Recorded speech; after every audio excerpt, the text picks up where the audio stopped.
Hershey's Kiss. Are you centering as well, or you? Guess what? Well, Yeah. yeah. Because by the time all that is said and done, the clay is not in bad shape. So I once had a instructor who took 20 pounds of clay and talked about centering large pieces, and it was like a long discussion about that, and the whole time he was doing the patty caking thing, and then after his little discussion, he turns the wheel on and it's like centered. So there are some advantages to doing things that way. So I'm starting at a lower speed. Mostly centering is done at high speed, but when you're starting with a bigger piece of clay, or if it's off center, really, really wonky looking, you start it at low to medium.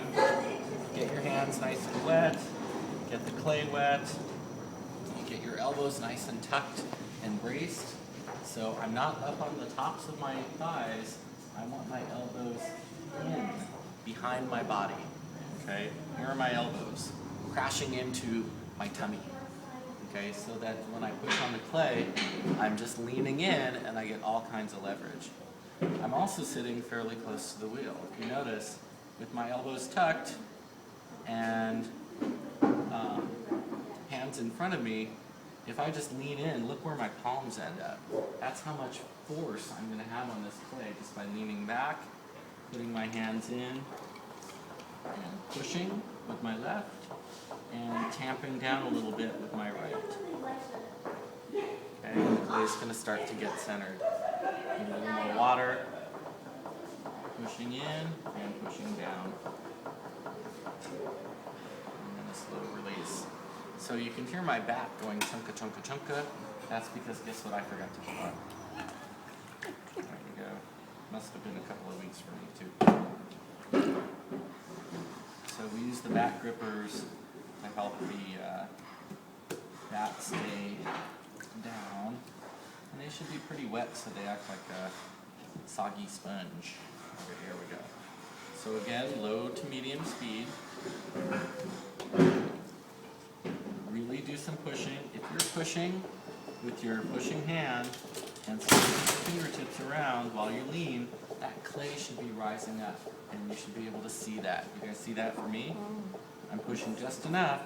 Clay has to rise up because I'm pushing against it. Where else is it going to go?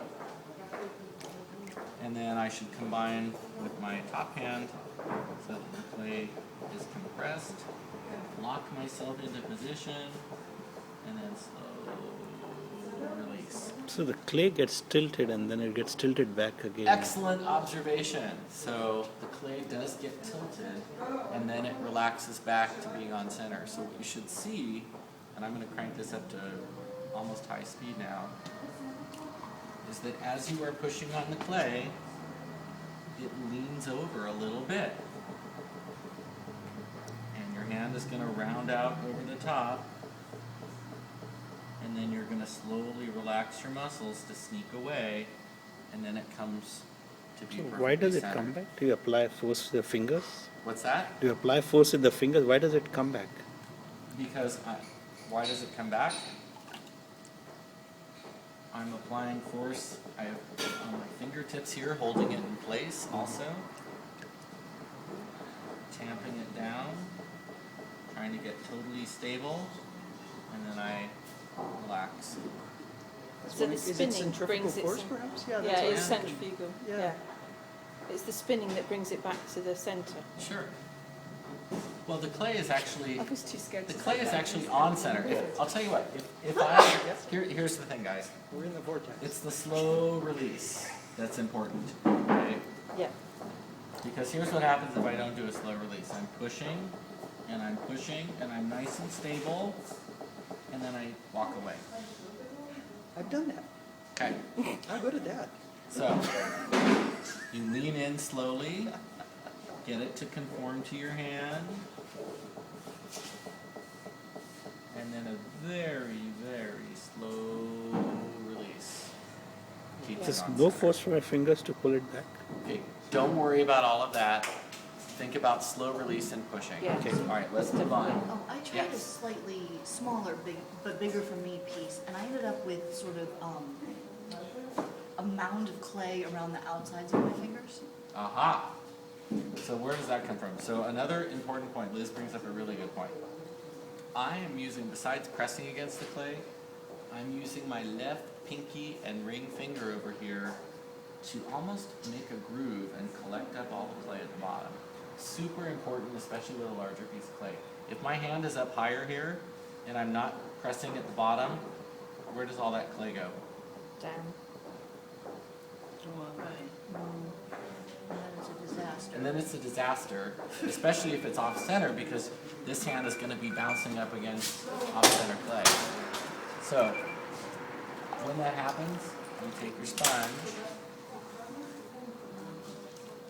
and you scoot it back in. Apply 2 hands of pressure.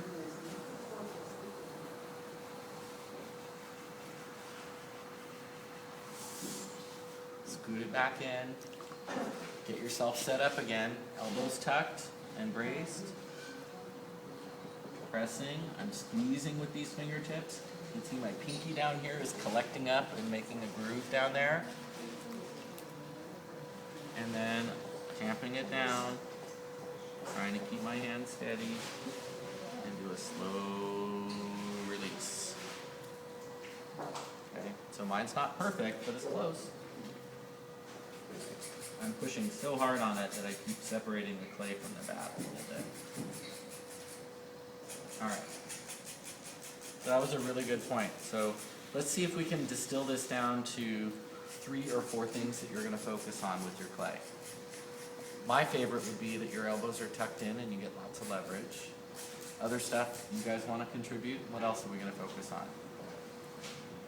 Seeing if you can, go ahead. Anybody? Use your pinkies to get the. Okay, use pinkies down here to get the clay tucked in. Medium speed. Medium speed. Good. I'm going to say that your hand, left hand alone, if you're doing that squeezing with the fingertips and pushing with your palm, makes the clay rise up. That means you have enough pressure, but you don't want it to be so much pressure that you knock the clay off. You're going to have to balance that. And then Okay. backing away easily. Yep, absolutely. So slow release. Okay. All right, let's open. Here we go. How were you guys taught to open? Show me your hand position. Well, what we do is first put our finger on the top to find the centre Okay. and run it in. So you run into like a Hershey's Kiss in the middle. Okay. And then I don't know, I did it with my fingers and literally linked Aha. and gradually brought it Okay. out. So I was supporting the wall and slowly bringing it down and across. But I don't know if that's exactly, I think that's my interpretation. I go down as fast as I can, straight down. Well, so I do the thing and I find a little tip at the point, then I go back into the left because I'm left-handed. Yeah. Other people might go back into the right, back into the left, and then I plunge straight down until I'm far enough from the bottom, and I'm supposed to kind of know that based on just being a genius. And then, then I pull my Excellent. finger on the inside, Yeah.